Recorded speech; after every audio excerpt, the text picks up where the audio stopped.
There is a strange irony in the modern world. We run faster than ever before, yet we feel like we're going nowhere. We fill our calendars, chase our goals, and measure our worth by how busy we are. And still, at the end of the day, we lie awake with a quiet emptiness whispering, "Is this all there is?" The truth is, we have mistaken motion for progress and effort for achievement. We've been taught that success requires endless striving, that only through relentless doing can we find meaning. But what if the secret to a fulfilled, abundant life is not in doing more, but in doing less? Or even more radically, in doing nothing at all? This book is not an argument for laziness or apathy.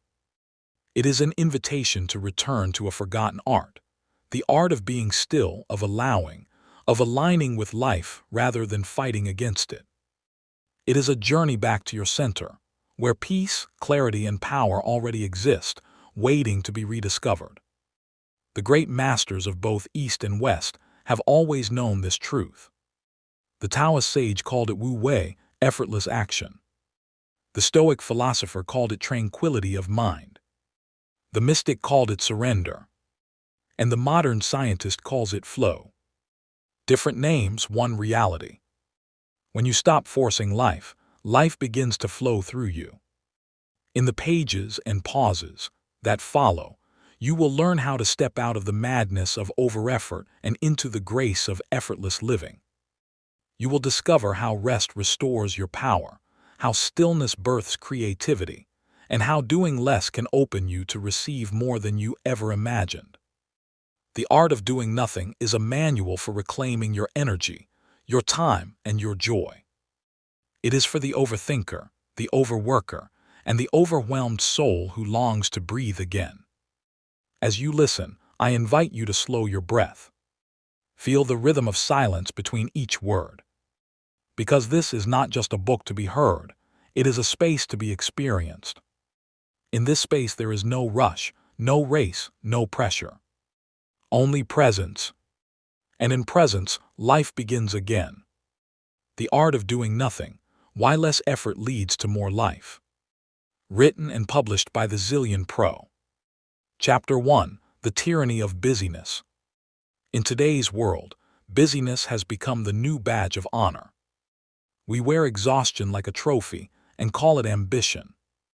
We fill our schedules, chase deadlines, juggle notifications, and convince ourselves that this is what progress looks like. But beneath the applause of achievement and the hum of constant activity, there lies a quiet truth. We are tired, distracted, and disconnected, not just from others but from ourselves. We have confused activity with productivity, and in the process, we've lost sight of what truly matters. Every waking hour is spent proving our worth through motion. If we are not doing something, we feel guilty. If we rest, we feel lazy. If we slow down, we fear being left behind. This is the tyranny of busyness, a silent empire that rules the modern mind. It tells us that to be valuable, we must always be useful. That to be respected, we must always be available. And that our worth is measured not by our being, but by our doing. But under this illusion of progress, a quiet form of slavery takes root, the slavery of constant effort. The cult of hustle. We live in a culture that glorifies the hustle. We are told to grind harder, move faster, sleep less, and never stop. Motivational slogans echo this creed. No days off. Rise and grind. You can sleep when you're dead. These mantras may sound empowering, but in truth, they are chains. They enslave us to the illusion that relentless action equals lasting success. But what happens when the engine never stops? Eventually it overheats, breaks down, or burns out. The same is true of the human soul. We push ourselves beyond our natural rhythm, ignoring the body's need for rest and the mind's need for stillness. And in doing so, we lose the ability to feel life, we only perform it. The illusion of control. At the heart of busyness lies a deeper fear, the fear of being still. To be still is to face ourselves, to sit with our thoughts, our doubts, our unfulfilled longings. So we stay busy to avoid silence, and we chase more to avoid meaning. We tell ourselves that if we keep moving, we are in control. But control is an illusion. The busier we become, the more life seems to slip through our fingers. Busyness gives the mind something to cling to, but it robs the soul of its breath. We think we are managing time, but in truth, time is managing us. Every minute becomes a currency of anxiety, spent trying to buy peace through activity, never realizing that peace was free all along. The cost of constant doing. The cost of constant doing is not just fatigue, it is disconnection. Disconnection from our inner voice, from our relationships, from the natural rhythm of life. We begin to forget the taste of slow mornings, the joy of aimless walks, or the beauty of doing something simply for its own sake. We forget that life is not a race to be won, but a mystery to be experienced. Our ancestors understood this better than we do today. They worked hard when work was needed, and they rested when the day was done. They lived in rhythm with the sun, the seasons, and the soil. But we, the moderns, have lost that rhythm. We run against time rather than with it. The psychology of overwork. Psychologists describe a condition known as toxic productivity, the obsessive need to be productive at all times, even when it harms our well-being. It stems from the belief that rest equals laziness, and that value must always be earned through performance. This mindset traps us in a cycle of endless striving, doing more, achieving more, and yet feeling less fulfilled. Neuroscience confirms what the ancient mystics already knew. A brain that never rests cannot think deeply. A heart that never pauses cannot feel deeply. And a life without pauses becomes a blur of unremembered days. The Great Pause. The first step to reclaiming our lives from the tyranny of busyness is to pause. Just pause. In that pause, something extraordinary happens. We begin to notice. We hear the whisper of our breath, the quiet hum of our thoughts, the soft pulse of life beneath the noise. And for a moment, we remember who we are beneath the roles, the goals, and the grind.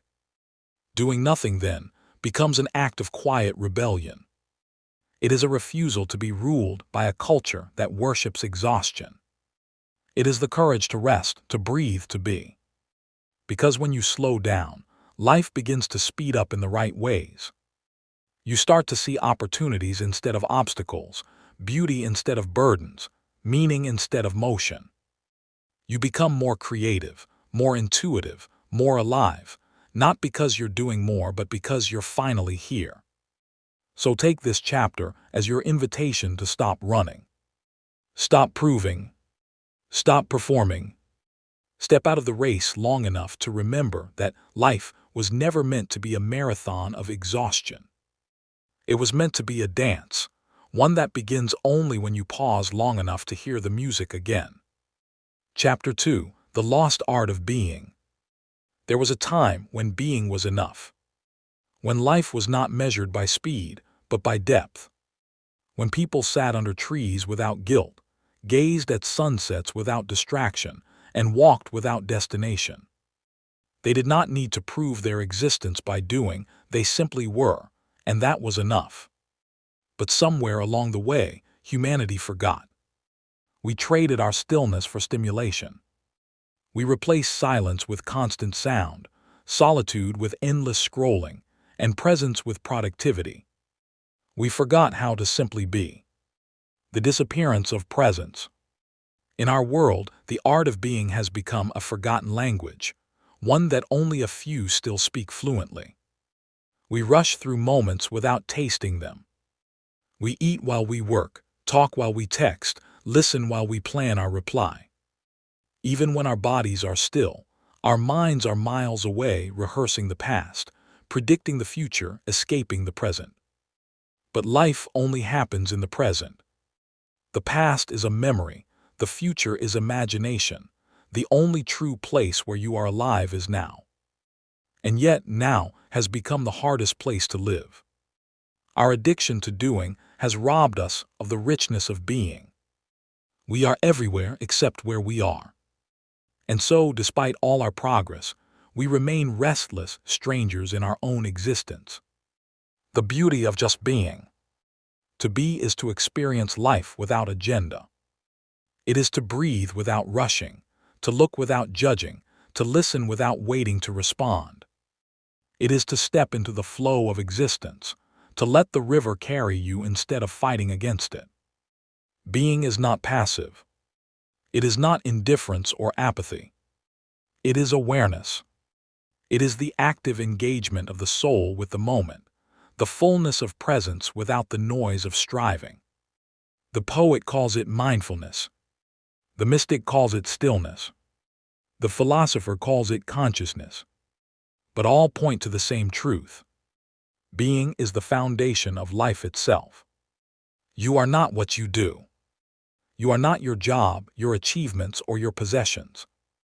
You are the silent awareness behind them, the witness that observes, feels, and knows. When you remember this, you step into freedom. You stop living as a machine, and you begin to live as a miracle. Ancient masters of stillness. The great sages of the ancient world understood this secret. The Buddha taught that enlightenment begins when one learns to sit quietly and observe the mind. Lao Tzu wrote that in stillness, the heart becomes clear and aligned with the Tao. Jesus often withdrew to quiet places to pray and renew his spirit. Across every culture, stillness was seen not as a weakness, but as a gateway to wisdom. In contrast, modern life worships movement. We believe that if we are not constantly improving, achieving, or chasing, we are falling behind.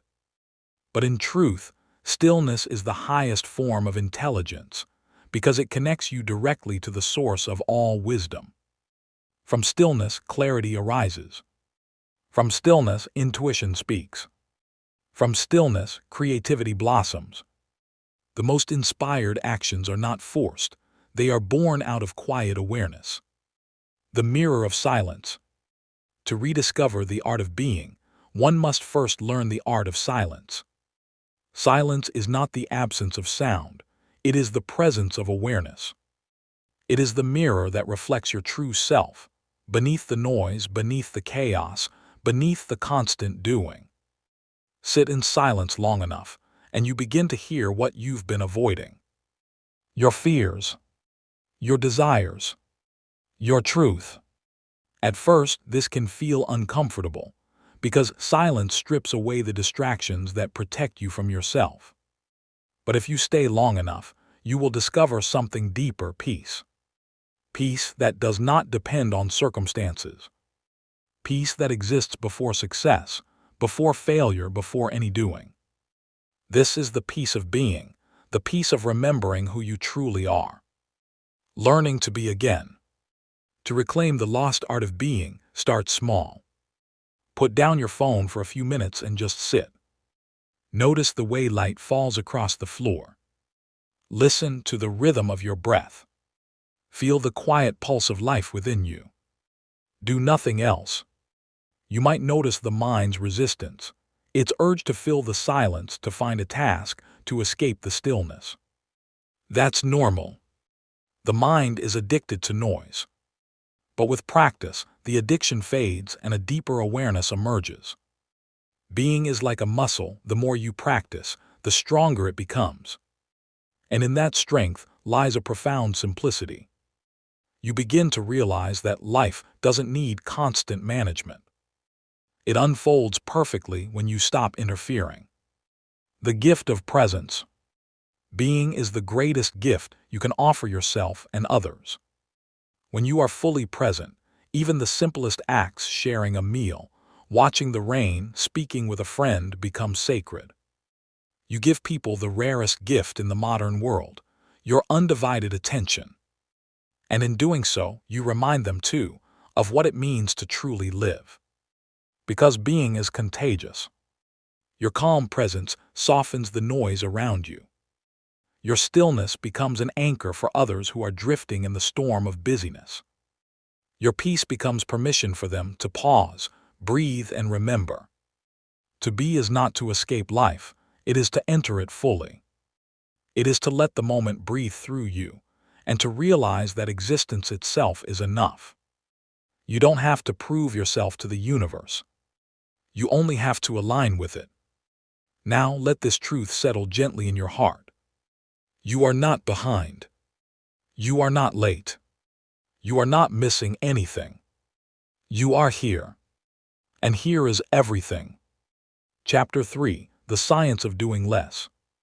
The universe moves in rhythm, not rush. The planets orbit with perfect precision. The tides rise and fall in harmony. The heart beats not in haste but in sacred timing. Everything in nature thrives through balance, a dance between activity and rest, expansion and stillness, doing and being.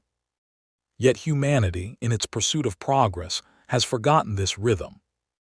We push against the natural flow, convinced that more effort equals more reward. But science, quietly and increasingly, says otherwise. Doing less, it turns out, is not laziness. It is wisdom written into the very biology of life. The brain's hidden power in rest. Your brain is not a machine, it's a living ecosystem. When you rest, it doesn't shut down, it reorganizes. Neuroscientists call this the default mode network, a system that activates when your mind is relaxed, unfocused, or daydreaming. During these moments of apparent idleness, your brain begins to connect scattered ideas, integrate experiences, and form new insights. This is where creativity is born. It's why breakthroughs often come in the shower, during a walk, or while staring out the window, moments when you've stopped trying. When you stop forcing solutions, your subconscious mind begins to work freely. It sifts through information, forms patterns, and delivers wisdom beyond conscious reasoning. Doing less gives the brain the silence it needs to think deeper. The productivity paradox. In modern culture, we equate busyness with importance and output with worth. But studies show that overworking actually reduces productivity. When the brain is under constant stress or multitasking pressure, it releases cortisol, the hormone of tension and fatigue. High cortisol levels drain focus, weaken memory, and lower creative thinking. Paradoxically, when we slow down, focus narrows and quality rises. This is known as the productivity paradox, doing less but achieving more. Companies like Google and Apple have embraced this principle by building rest zones, mindfulness programs, and creative sabbaticals, because they've discovered that innovation thrives in relaxation. A calm mind works smarter, not harder. The power of the pause. In music, it's not just the notes that make melody, it's the pauses between them. In speech, it's not the words that create meaning, it's the silence that gives them weight. The same is true for life. Periods of rest are not interruptions of productivity, they are the source of it. Psychologists call this strategic recovery, moments of intentional stillness that restore energy, deepen focus, and renew creativity. Even elite athletes train according to this wisdom. Their greatest strength comes not during the workout, but during rest, when the body repairs, muscles rebuild, and strength multiplies. The same law applies to the mind. Your creative and emotional muscles need recovery, too. Rest is not a reward after work, it is part of the work itself. The flow state, doing without forcing. When you watch a dancer move effortlessly, or an artist paint as if guided by something unseen, you are witnessing the flow state, a mental zone of peak performance where effort disappears and action becomes ease. Psychologist Mihaly Csikszentmihalyi described it as the state of being completely absorbed in what you are doing. In flow, time dissolves, the self disappears, action feels spontaneous and natural. Flow cannot be achieved by trying harder. It only arises when you stop resisting and align with the rhythm of the moment. It is the scientific expression of Wu Wei, the Taoist principle of effortless action. The mind, body, and environment become one movement. Doing less, in the sense of letting go of control, is the entry point to flow. You don't push, you allow. And in that allowance, performance reaches its highest potential. The restorative brain. During sleep and deep relaxation, the brain enters a state of powerful restoration. The glymphatic system, a network discovered only recently, cleanses toxins from brain cells, a process that can only happen during rest. This nightly purification sharpens memory, stabilizes mood, and strengthens cognition. When rest is neglected, the brain becomes foggy, reactive, and impulsive. But when rest is honored, the mind grows spacious, calm, and clear. Science is now catching up to ancient wisdom. Stillness is not an escape from life. It is life's renewal cycle. Less effort, more intelligence. In physics, there's a principle known as the path of least resistance. Energy naturally flows in the most efficient, effortless direction. Rivers don't struggle to reach the ocean. They flow around obstacles.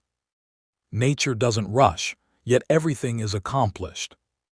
When we align our actions with this law, we tap into natural intelligence. We conserve energy, we make fewer mistakes, we sense timing more accurately. And instead of exhausting ourselves, we begin to experience a gentle power, a kind of grace that moves us further with less effort. The body understands this intuitively. The mind resists it, but only until it learns to trust the flow. The neuroscience of surrender. To the mind conditioned by control, surrender sounds like weakness. But neurologically, surrender activates coherence, a state in which the brain's hemispheres and heart rhythms synchronize. This coherence produces clarity, intuition, and emotional stability. When you let go, your nervous system relaxes, your creativity expands, and your perception heightens. You begin to operate not from stress, but from alignment. This is what sages call grace, and scientists call neural harmony. The biology of balance. Life's greatest power lies in balance, the dynamic dance between activity and rest, engagement and release. Too much doing drains life, too much passivity dulls it. The art is to move between the two, to know when to act and when to allow. Every heartbeat is proof of this wisdom, contraction and relaxation, force and flow. Without either, life would stop. So the next time you feel the urge to push harder, pause instead. Remember that life doesn't reward exhaustion, it rewards alignment. Doing less does not mean achieving less. It means achieving naturally, efficiently, harmoniously. The science of doing less is, ultimately, the science of remembering your natural rhythm. It is the recognition that the same intelligence that moves the stars and seasons moves through you, if only you stop long enough to feel it. Realize that you were never meant to struggle your way through life. You were meant to flow. Chapter 4: The Wisdom of Wu Wei. In the heart of ancient China, long before science named neurons and psychology charted behavior, there lived sages who watched the movement of rivers, the flight of birds, and the silent wisdom of the wind. From their observation of nature, they discovered a profound law, the law of Wu Wei. The phrase Wu Wei translates literally as non-doing or effortless action. But it does not mean doing nothing at all. It means doing without forcing, acting without struggle, and living in harmony with the flow of life. It is the art of moving with the current, not against it. The secret of strength through surrender. The wisdom of winning without fighting. The way of the Tao. The foundation of Wu Wei lies in the Tao, the way, the unseen intelligence that flows through all things. The Tao is not something you can see or touch. It is the invisible current that makes the universe dance. It guides the tides, the seasons, the growth of trees, and the rhythm of your own heartbeat. To live in Wu Wei is to align yourself with this rhythm, to trust that there is a natural order in life greater than your effort and wiser than your plans. Lao Tzu, the ancient sage of the Tao Te Ching, wrote, "The Tao never strives, yet nothing is left undone." This is the essence of effortless mastery. Nature achieves everything without stress or hurry. The river does not rush, yet it carves valleys through mountains. The tree does not force itself to grow, yet it reaches toward the sky. And the sun never strains to shine, it simply is. When effort becomes resistance, human beings, however, have learned to fight the flow. We plan, push, and control, believing that only through relentless striving can we make life work. But the more we resist the natural current, the more we exhaust ourselves. We become like swimmers struggling against the tide, never realizing that the water itself is carrying us toward the shore. Effort, when born of fear, becomes resistance. And resistance breeds tension, the silent enemy of clarity and creativity. When the mind is tense, the flow of life cannot move through it freely. We lose rhythm, we lose grace. The paradox of Wu Wei is that the less you try to control life, the more life begins to cooperate with you. When you stop forcing outcomes, circumstances start to align naturally. What was once effort becomes ease. What was once chaos becomes harmony. The flow of the master. The martial artist who moves effortlessly across the mat, the calligrapher whose brush glides without hesitation, the jazz musician improvising with perfect timing, all are expressions of Wu Wei. Their mastery is not born from strain, but from surrender. They have practiced not to control, but to trust. True mastery is not the perfection of control, but the perfection of flow. The master no longer acts out of ego or calculation. He allows action to arise naturally from awareness. He has become one with the moment. The swordsman does not think. His movement is the sword's movement. The archer does not aim. The bow aims itself. The artist does not create. Creation flows through her. In Wu Wei, you cease to be the doer, and life becomes the doer through you. Psychology meets Tao. Modern psychology confirms what the Taoists intuited centuries ago. In flow state, the brain's prefrontal cortex, the part responsible for self-conscious control, temporarily deactivates. The sense of "I am doing this" disappears, and what remains is pure presence. Performance peaks, creativity soars, and time dissolves. This is science's way of describing Wu Wei. When the self steps aside, the universal intelligence steps in. The ancient masters called it the way. Modern scientists call it the zone.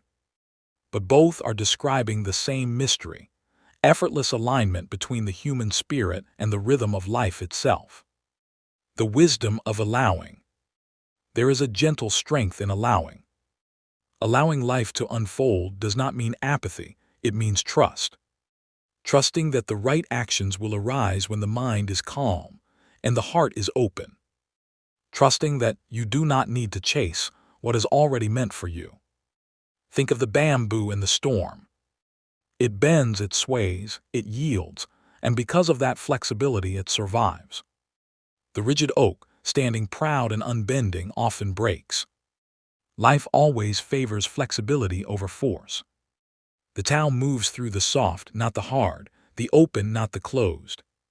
To live by Wu Wei is to become supple, adaptable, receptive, and graceful under pressure. When life shifts, you shift with it. When the wind changes, you adjust your sails. You stop fighting the river and let the current carry you where it's meant to go. Effortless success. The world teaches us to conquer. The Tao teaches us to cooperate. In Wu Wei, success is not wrestled into existence, it emerges from alignment. When your mind, actions, and intentions flow with the rhythm of life, success comes as naturally as breath. You no longer need to chase opportunity. Opportunity finds you. You no longer need to manipulate outcomes. Outcomes unfold in harmony. This is not superstition. It is energetic truth. When you stop resisting reality, your energy becomes available for creation. And creation, in turn, opens every door that effort alone could not. Living the way. To practice Wu Wei, begin with awareness. Notice when you're forcing life, when you're pushing against what feels natural. Then pause, breathe, step back. Ask yourself, is this action arising from peace or from pressure? If it comes from peace, it will flow. If it comes from pressure, it will resist. Then allow yourself to act only when clarity arises, not from anxiety, but from knowing. You will find that timing becomes perfect, conversations unfold naturally, and what seemed difficult becomes simple. The Tao moves through you when you stop trying to move it. Wu Wei is not a philosophy to understand, it is a way to live. It is the art of being in tune with the invisible rhythm that governs all things. It is the realization that life itself is intelligent, and when you relax into that intelligence, everything finds its place. To do less is to trust more. To let go is to gain control in the truest sense, not control over life, but harmony with life. The masters of old lived this truth and found peace. The seekers of today are rediscovering it. And you, dear listener, are remembering it now, the art of living without struggle. Because when you live by the wisdom of Wu Wei, you stop chasing life. And life begins to chase you. Let this truth settle in your spirit. You were never meant to force the flow. You were meant to become it. Chapter 5. The Energy Economy of the Soul. Energy is the currency of life. Everything you think, feel, say, or do costs something. Every action withdraws from your spiritual bank account, and every moment of rest replenishes it. But most people spend their days in energetic debt, constantly giving, doing, striving, and rarely refueling. They wonder why they are tired even after sleep, why joy feels distant, and why peace seems like a luxury. The answer is simple. They are bankrupt in the economy of the soul. The hidden cost of constant doing. In the physical world, we understand the importance of budgets and balance. We wouldn't spend money endlessly without earning or saving. Yet when it comes to energy, emotional, mental, and spiritual, we behave like reckless spenders. We pour our vitality into endless activity, constant engagement, and mental noise. We say yes when our hearts whisper no. We chase validation when we should be embracing solitude. We confuse exhaustion with achievement. But life is not impressed by how tired you are. Busyness is not a badge of honor. It's often a sign of imbalance. The soul doesn't thrive on effort. It thrives on alignment. When your actions are forced, you drain energy. When your actions flow from inner peace, you gain energy. This is the law of the energy economy. What is aligned replenishes you. What is forced depletes you.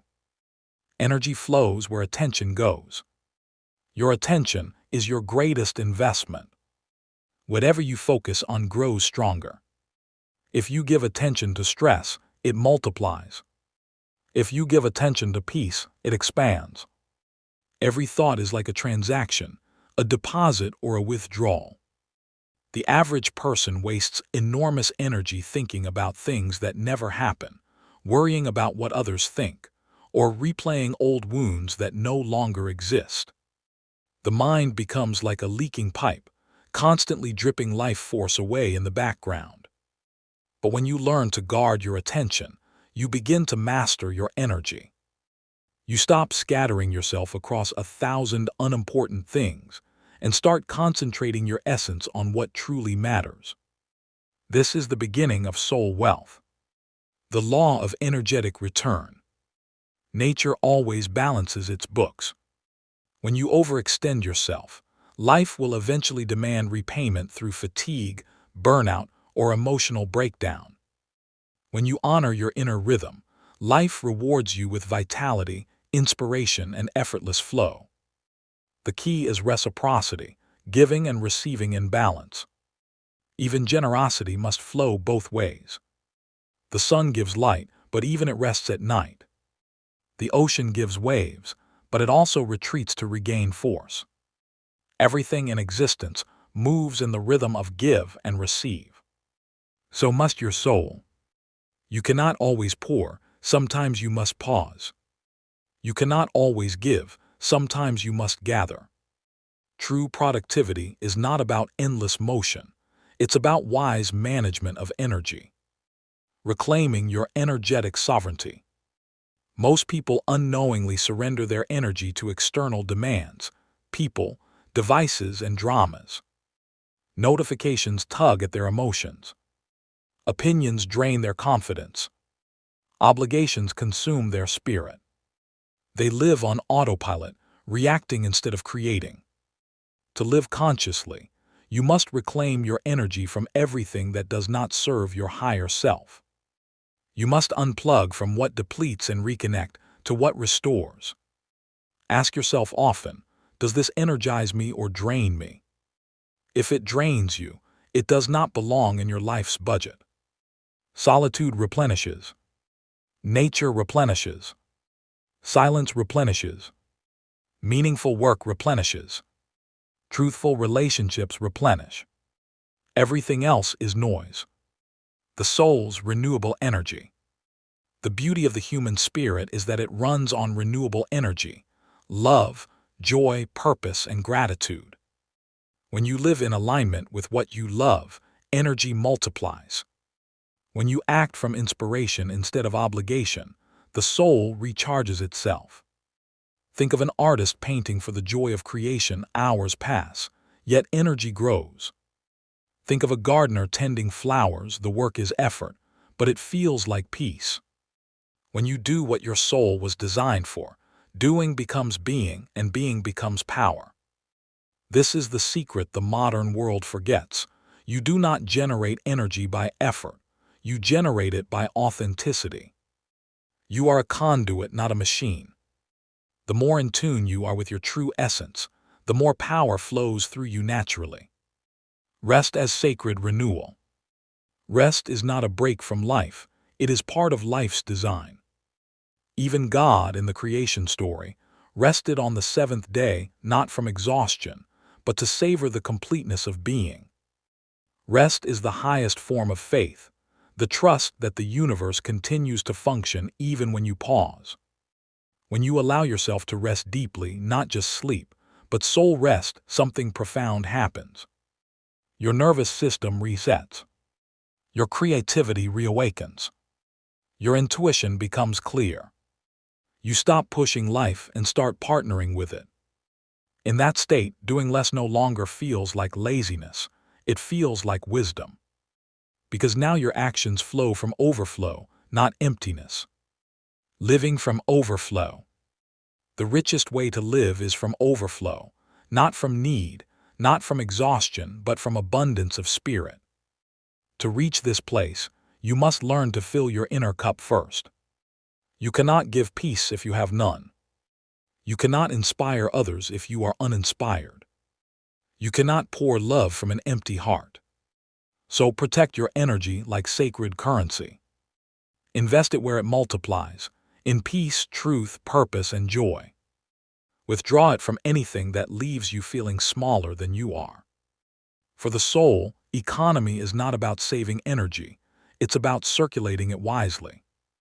When you live this way, every act becomes efficient, effortless, and full of grace. You do less, yet accomplish more. You rest more, yet live deeper. You slow down, yet move forward faster, because your energy is now aligned with life itself. The art of doing nothing is not the absence of motion, it is the mastery of energy. When you learn to spend it wisely, conserve it intentionally, and align it spiritually, you discover a simple truth. You were never meant to burn out. You were meant to burn bright. Chapter 6: The Minimalist Mind. The modern mind is cluttered, not just with possessions, but with opinions, desires, fears, and noise. We are buried beneath the weight of too much, too many choices, too many goals, too many distractions. The more we acquire, the less we seem to possess peace. And so, the minimalist mind is not about owning less things. It is about carrying less chaos. It is not about emptiness, but about clarity. Not about deprivation, but liberation. The minimalist mind is the art of letting go, of things, thoughts, and attachments that no longer serve the essence of who you are. The weight of mental clutter. Imagine your mind as a room. Every thought is a piece of furniture, every memory a decoration, every worry a pile in the corner. Now imagine never cleaning this room, only adding more. That's what most people's inner world looks like: overcrowded, overstimulated, and unorganized. Clutter creates confusion, and confusion drains energy. Every unnecessary thing you think, every fear you replay, every judgment you hold takes up space that could be filled with peace. Mental clutter is not just stressful, it is expensive. It costs you focus, creativity, and presence. It steals the silence where your wisdom speaks. And so, the first step to inner simplicity is not doing more, it's subtracting what doesn't belong. Less noise, more knowing. A minimalist mind thrives on silence. It is in silence that truth whispers. It is in quiet that intuition awakens. Most people can't hear their own soul because they live in constant volume, external and internal. They mistake stimulation for connection and information for understanding. But the truth is, the mind doesn't need more data, it needs more space. When you reduce noise, clarity emerges naturally. Like a muddy pond settling into still water, your thoughts begin to align. You start to see through the surface and perceive what truly matters. The minimalist mind is not anti-knowledge, it is pro-wisdom. It gathers only what is useful, beautiful, or meaningful, and releases the rest. It knows that knowing everything is not power, knowing enough is. The power of selective focus. A scattered mind achieves little because its attention is diluted. But a focused mind is unstoppable because its energy is concentrated. Minimalism is not about having fewer goals, but about having clearer ones.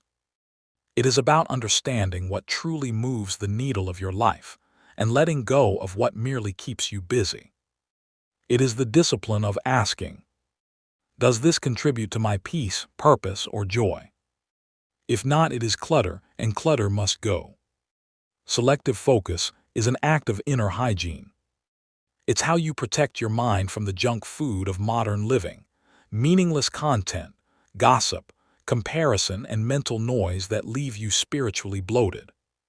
When you focus only on what nourishes you, the mind becomes lean, strong, and radiant. Minimalism as mental wealth. Simplicity is not poverty, it is wealth of the highest kind. Because the minimalist mind knows how to be rich in what truly matters: time, attention, gratitude, and freedom. It doesn't chase after everything, it chooses what aligns. It doesn't hold on to what hurts, it forgives and releases. It doesn't overthink, it trusts. It doesn't multitask life, it lives it one sacred moment at a time. When the mind is uncluttered, you begin to notice small miracles: the taste of water, the warmth of sunlight, the rhythm of your breath. These are the treasures that noise hides. The minimalist mind reclaims them, and in doing so, reclaims life itself. Letting go as liberation. To become a minimalist in mind, you must make peace with loss. You must understand that every no you say to the unimportant is a yes to your highest self. Letting go is not weakness, it is wisdom. Because to hold onto everything is to hold onto nothing deeply. Let go of unnecessary expectations. Let go of trying to impress. Let go of stories that no longer define you. Let go of the need to fill every silence. When you release what no longer serves you, you create sacred emptiness, a space where inspiration, love, and purpose can flow freely. Emptiness is not void, it is potential. It is the space where creation begins. The joy of enough. In a world addicted to more, enough has become a radical word. But enough is the secret to happiness. Enough rest, enough peace, enough presence, enough love. When you discover the joy of enough, you stop chasing and start living. The minimalist mind is content, not because it has all it wants, but because it wants all it has. It moves through life lightly, freely, gracefully. It spends its energy wisely, speaks fewer words but with greater meaning, takes fewer steps but with greater purpose. This is the power of living from sufficiency rather than scarcity. Minimalism and the soul's alignment. True minimalism begins not in the closet, but in consciousness. It is the art of aligning your inner world with your outer life. When your mind is uncluttered, your actions become intentional. When your actions are intentional, your energy becomes sacred.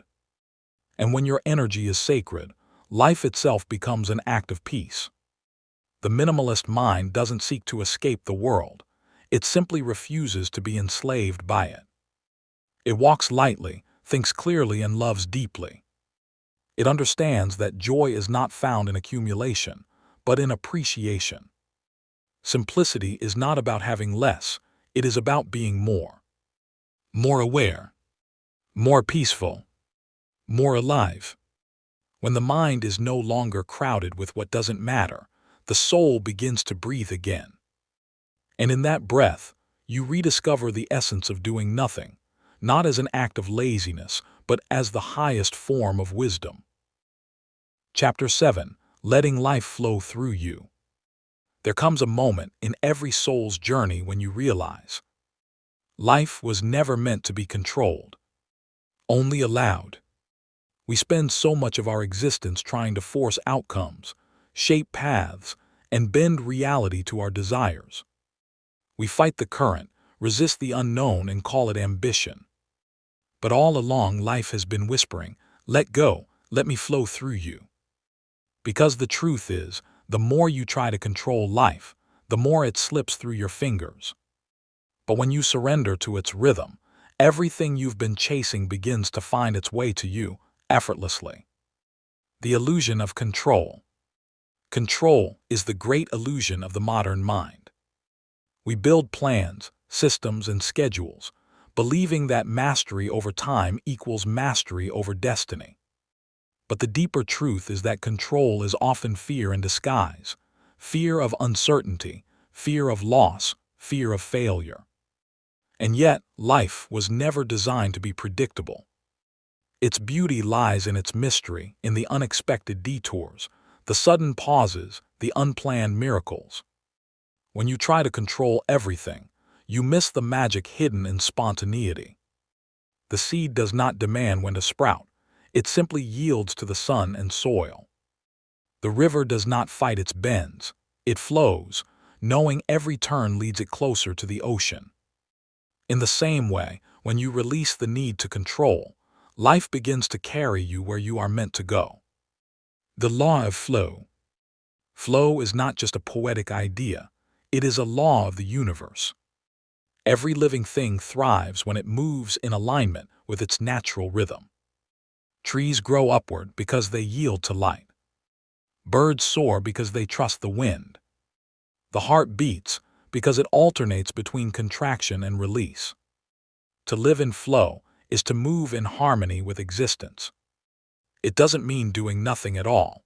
It means doing only what aligns. It means allowing your actions to arise from inspiration, not desperation. It means trusting that the current of life knows its own direction, and it will never lead you astray if you stop resisting. Resistance versus allowance. Resistance is the mind saying, I must make it happen. Allowance is the soul whispering, it is already happening. Every time you resist what is, through frustration, judgment, or fear, you tighten the flow of life. You block the very energy that seeks to move you forward. But when you relax into trust, when you breathe into surrender, something beautiful unfolds. The current begins to carry you effortlessly. Allowance is not passivity, it is intelligent surrender. It is the understanding that your part is the alignment, not the orchestration. You are the channel, not the source. You don't have to push the river, you only have to stop standing in its way. Trusting the current of change. Change is life's favorite language. Everything in the universe is constantly shifting, evolving, renewing. Yet humans resist change because we confuse comfort with safety. We cling to what we know, even when it no longer fits our soul. But when you let life flow through you, you begin to see change differently. You understand that endings are not punishments, they are invitations to new beginnings. You stop asking, "Why is this happening to me?" and start asking, "What is life trying to reveal through me?" Every disruption, every detour, every delay carries wisdom within it. Sometimes the current takes you away from what you wanted so it can lead you toward what you needed. When you trust this process, anxiety transforms into adventure. The dance between effort and ease. Letting life flow through you does not mean abandoning action. It means aligning effort with ease. It is the dance between doing and being. Effort becomes sacred when it flows from peace, not pressure. Work becomes play when you act from inspiration, not insecurity. And even challenges become graceful when you move with, not against, the tide of life. The great masters understood this balance. They acted with intensity, yet carried serenity. They moved mountains, yet their hearts remained still. They understood that the secret of power is not in force, but in flow. Becoming the vessel. To let life flow through you, you must become empty, like a vessel that allows the divine current to pass freely. When you cling too tightly to opinions, expectations, or fear, you block the flow. But when you release, you become a conduit of wisdom, creativity, and grace. Imagine yourself as a flute. It is only when it is hollow that it can make music. In the same way, your openness allows life to play its melody through you. You don't have to compose the song. You only have to stay clear enough for it to pass through. This is how inspiration arrives. This is how miracles unfold. When you are no longer trying to control, you become a channel through which life expresses its infinite intelligence. The peace of flow. To live in flow is to live in peace, not because everything is perfect, but because you no longer fight what is. You begin to trust that every moment, even the difficult ones, is purposeful. You start to sense a quiet rhythm beneath the chaos, a sacred intelligence guiding all things. Peace comes when you realize you are not separate from life. You are not the swimmer battling the current, you are the current. You are not the leaf carried by the wind, you are the wind. You are not a being moving through life, life is moving through you.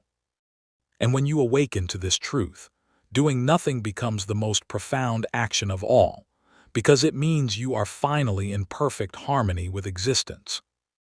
To let life flow through you is to live as life itself. To stop fighting, to stop forcing, to stop fearing, and to begin allowing. When you do, you discover a power beyond effort, a wisdom beyond logic, and a joy beyond circumstance. You begin to live as water lives, moving, yielding, shaping, and yet always free. Because the art of doing nothing is not about withdrawing from life. It is about finally becoming one with the flow of it. Chapter 8. Rest as a revolution. In a world that glorifies exhaustion, rest has become an act of rebellion. To rest is to resist a culture that measures worth by productivity, that praises burnout as dedication, that confuses motion with meaning. To rest is to declare, "I am enough even when I do nothing." We live in a time where fatigue is worn like a medal of honor. People boast about being busy, as if busyness were a virtue. But beneath the noise, humanity is weary, not just in body but in soul. We are overconnected, yet undernourished. We move faster, yet feel emptier. The world needs healing, and that healing begins with rest. The silent crisis of exhaustion. Fatigue is not just physical, it is spiritual. It is what happens when the soul is starved of stillness. We are not just tired from lack of sleep, we are tired from constantly running from ourselves. Tired of chasing validation. Tired of pretending to be fine. Tired of carrying the weight of more. We were not created to live in permanent acceleration. Even nature knows how to pause. The earth rests in winter, the moon wanes and renews, the tides rise and fall. Rest is woven into the very rhythm of creation. Yet we, the most intelligent of beings, have forgotten this sacred rhythm. When you refuse to rest, you are not proving strength, you are denying balance. And without balance, everything collapses. The sacred science of rest. Science now confirms what the ancients always knew. Rest is not indulgence, it is intelligence. When you rest, your brain reorganizes and strengthens connections. Your creativity blooms, your emotions stabilize, your intuition heightens. Rest repairs the body, but more importantly, it restores perspective. In stillness, problems lose their weight and wisdom emerges naturally. Rest doesn't just make you more efficient, it makes you more whole. Because what you truly need is not more effort, but more renewal. True rest is not simply the absence of work, it is the presence of peace. You can sleep for 8 hours and still wake up tired if your mind is restless. But even 10 minutes of deep, conscious stillness can replenish more than a night of shallow sleep. Rest as resistance. Every time you rest, you are pushing back against a world that says, do more, be more, prove more. Rest says, I already am. It is a declaration of freedom from the tyranny of performance. To rest in a culture of constant motion is to reclaim your humanity. It is to remember that you are not a machine. You are a living, breathing miracle of consciousness. It is to honor the divine rhythm that pulses through all creation. The industrial age taught us to function like gears in a machine. But you are not built for perpetual motion. You are designed for harmony, for cycles of expansion and retreat, action and renewal. When you rest, you return to that natural design. Rest, therefore, is not laziness. It is leadership of the highest order. Because you cannot lead, create, or love from depletion. You can only give what you have, and rest is how you refill your cup. The inner Sabbath. Every ancient culture had a sacred rhythm, a Sabbath, a festival, a pause woven into time. It was not merely a day off. It was a day in, a day to return to the essence of being. The Sabbath was a reminder that the world does not collapse when you stop working. It continues beautifully on its own. The inner Sabbath is not bound to a calendar. It is a state of consciousness. It is the space you create within to reconnect with your soul. You can enter it anywhere, a quiet morning with tea, a moment of breath between tasks, a walk in silence, or simply closing your eyes in gratitude. When you practice inner rest, you break free from the illusion that your worth is tied to your output. You begin to experience the joy of simply existing, without performing, producing, or proving. The restoration of presence. Rest returns you to presence. When you slow down, the world reappears in color. You notice the softness of air, the rhythm of your breath, the aliveness in every cell. You start to hear what silence has been trying to tell you. In rest, you remember yourself. You remember that you are not your to-do list, not your deadlines, not your titles, but consciousness itself, momentarily wearing a name and form. Rest dissolves the illusion of separation. It reminds you that you and life are not two, you are life, resting in itself. From burnout to breakthrough. Burnout is the body's protest against unnatural living. It is the soul's way of saying, I cannot live like this anymore. But within burnout lies an invitation to reorder your life around what truly matters. Every exhaustion carries wisdom. It points to where you are forcing instead of flowing. When you listen, you will discover that rest is not the end of productivity. It is its foundation. The greatest ideas, the most creative breakthroughs, the deepest insights come not from tension, but from relaxation. Einstein found his solutions while daydreaming. Newton discovered gravity while resting under a tree. Stillness opens doors that effort cannot. Choosing rest over rush. To live in constant hurry is to miss life. Rushing disconnects you from the moment, from others, and from yourself. Rest reconnects you. It returns you to the gentle pace of truth. So today, dare to pause. Dare to walk slowly. Dare to breathe deeply.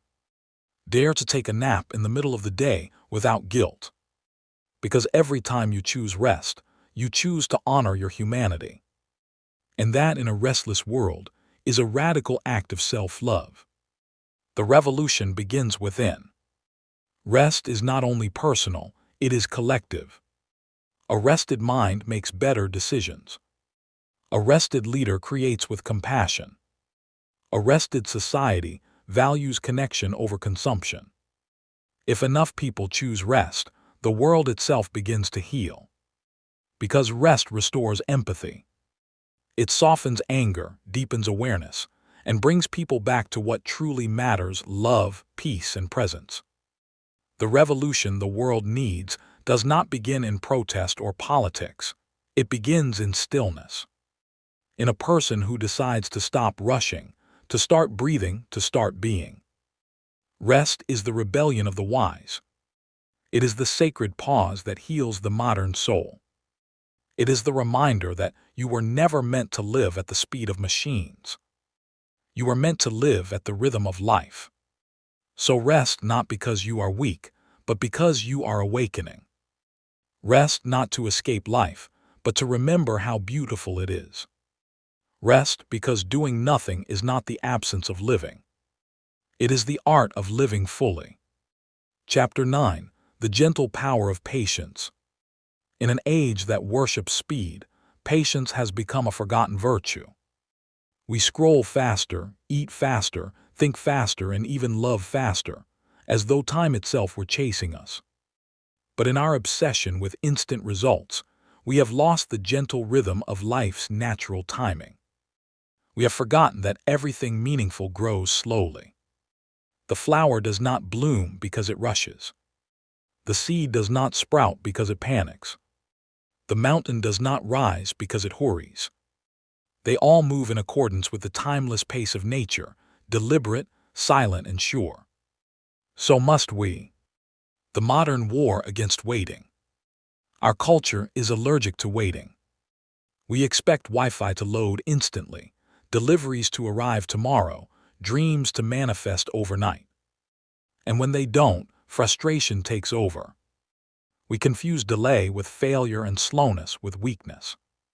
But impatience is not power, it's panic dressed as progress.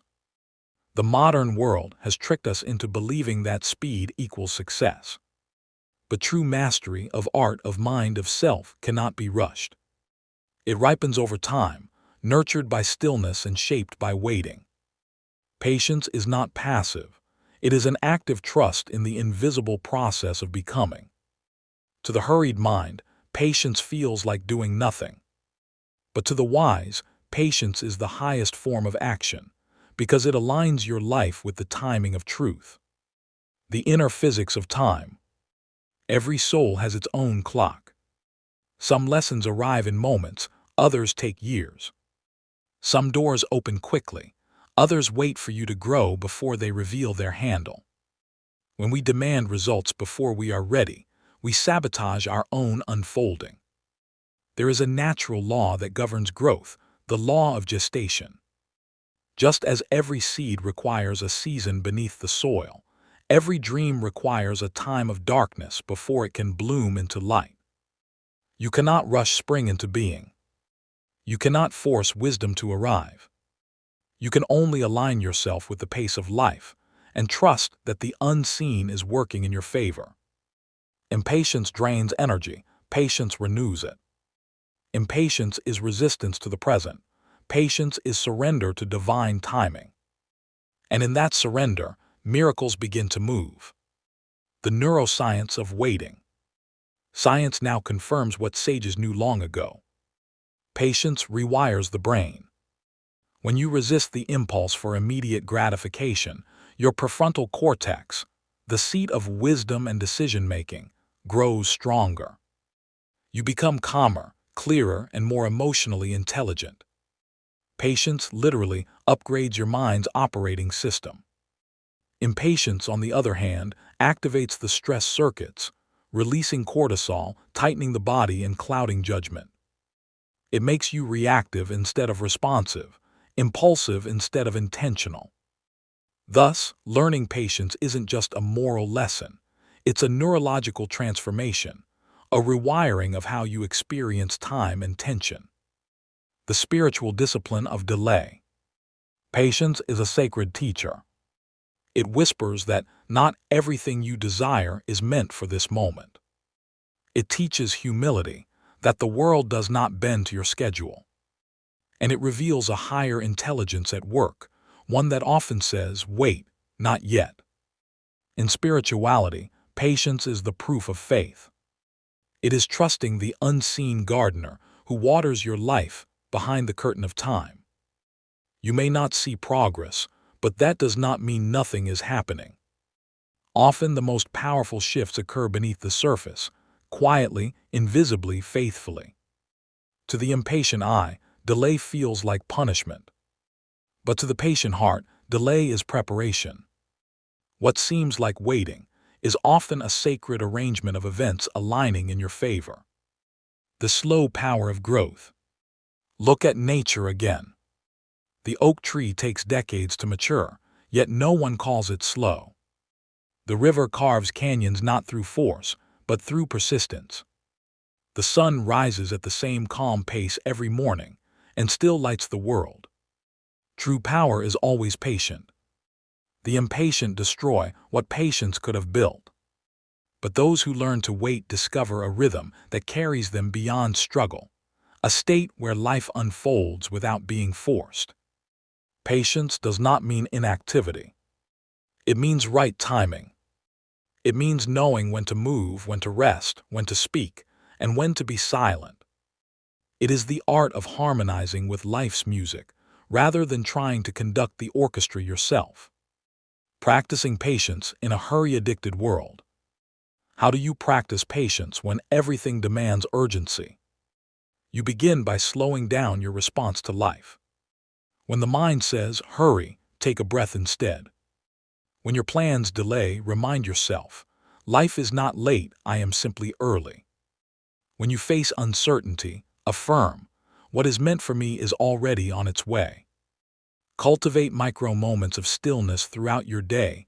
Pause before replying to a message, before judging a situation, before reacting to discomfort. In those small pauses, patience takes root. And as it grows, it transforms your entire way of being. Because patience isn't just about waiting, it's about who you become while you wait. The patient person becomes wise, serene, and unshakable. They live in sync with the eternal rhythm of life. The gentle strength.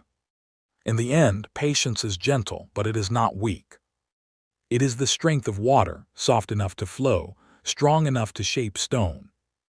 It is the quiet confidence that life's timing is perfect, even when it feels slow. It is the realization that you do not need to chase what is already meant for you. So the next time life seems to delay, smile. Something beautiful is ripening. Something perfect is forming. And when the moment is right, it will arrive effortlessly, not because you forced it, but because you waited with grace. Patience is not the absence of action. It is the mastery of timing. And in that mastery lies one of life's most profound powers. The gentle power of patience. Chapter 10. Effortless Mastery. There comes a point on every path of growth where striving ends and mastery begins. Not the mastery born of tension, perfectionism, or control, but the kind that flows like a river, effortless, natural, inevitable. This is the state of effortless mastery, where doing arises from being, and action unfolds from stillness. We spend much of our lives trying to be successful, trying to be better, trying to arrive. But as long as you are trying, you are declaring that you are not yet there. Effort becomes resistance disguised as ambition. True mastery begins when effort dissolves, when you stop trying to force life and instead allow life to express itself through you. The paradox of mastery. In the early stages of learning, effort is necessary. We practice, we stumble, we repeat. We discipline the mind and train the body. But eventually, the conscious struggle gives way to unconscious grace. The pianist no longer thinks about the keys. The dancer no longer counts the steps. The speaker no longer rehearses every word. They have entered the sacred state where doing and being are one. This is the paradox of mastery. You work hard to the point where you no longer need to work hard. You discipline yourself until discipline becomes joy. You learn structure so that one day you can play freely within it. And when that day comes, everything feels effortless. Not because it's easy, but because you have become one with the flow. The flow state, where time disappears. Psychologists call it flow. That timeless moment when the mind, body, and spirit move in perfect harmony. In flow, there is no self-consciousness, no resistance, no separation between the doer and the doing. The artist becomes the art. The athlete becomes the movement. The creator becomes creation itself. This is the secret all masters discover. That excellence is not achieved through effort, but through alignment. The more aligned you are with your purpose, the less friction there is between thought and action. You don't push, you glide. You don't force, you allow. You don't strive, you surrender. And yet, you accomplish more than you ever could through sheer will. The disappearance of the doer. Effortless mastery happens when the ego steps aside and the essence takes over. The small self, with its fears, doubts, and insecurities, loves to take credit. It wants to say, "I did this." But the truth is, mastery begins the moment you realize it's not you doing it, it's life doing it through you. When you play, write, speak, or create from this place, there is no calculation, only clarity. No resistance, only rhythm. No anxiety, only awareness. Your actions become spontaneous, precise, and powerful. Not because you are controlling them, but because you are trusting them. The wisdom of non-doing. The ancient Taoists called this state Wu Wei. Action through non-action. It does not mean laziness or indifference, but harmony with the natural order. It means trusting that life moves intelligently through you. When you stop interfering, in non-doing, you become like the archer who releases the arrow without tension. Focused but relaxed. Alert but surrendered. The moment of release is effortless, yet it carries all the precision that endless practice has built. This is not withdrawal from life, it is full participation, but without the heaviness of control. The masters of every art know this secret. When you no longer seek to dominate the moment serves you. When you stop forcing outcomes, life begins to organize itself around your calm intention. The inner ease of the true master. The master no longer hurries, because he knows there is nowhere to get to. He no longer competes, because he understands that nothing real can be taken away. He no longer fears failure because he has stopped measuring himself by results. He lives from presence, not pressure. And so, everything he touches bears the fingerprint of grace. To live in this way is not to escape responsibility, but to engage life with serenity, to act from inspiration rather than obligation, to move from the center rather than from anxiety. This is the true art of doing nothing, to live so harmoniously with your purpose that every action becomes sacred. The master's secret, less is infinite. Effortless mastery is not about doing less of what matters. It's about doing only what truly matters. It's the refinement of energy, the art of conserving force until it becomes power. The master is not scattered, he is focused. He doesn't chase 10 things, he commits to one. And through that one, he touches the infinite. In the silence between actions, he listens. In the pause before motion, he aligns. And in the simplicity of his being, the universe finds its most elegant expression. Because the less you interfere with life, the more life flows through you effortlessly. The circle of mastery. At last, you return to where you began. To the stillness, to the simplicity, to the art of doing nothing. But now you understand it not as passivity, but as the ultimate sophistication of being. Doing nothing does not mean being idle. It means being so attuned to the natural rhythm of existence that you act only when the moment is ripe. You no longer live by force, you live by flow. You no longer chase outcomes, you magnetize them. You no longer struggle to be someone, you simply are.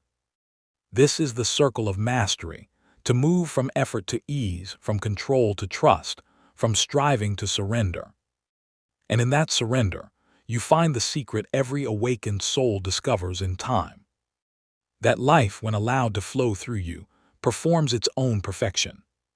Closing reflection. You have reached the still point, the place where life and being are one. Here, in the quiet art of doing nothing, you discover the greatest truth of all. That everything you've ever sought, peace, clarity, joy, fulfillment, was never in the doing. It was in the being. It was here all along, waiting for you to stop striving long enough to notice. Effortless mastery is not something you achieve. It is something you remember. It is the rediscovery of your natural state, calm, whole, and perfectly in tune with life itself. Now you no longer chase the flow. You are the flow.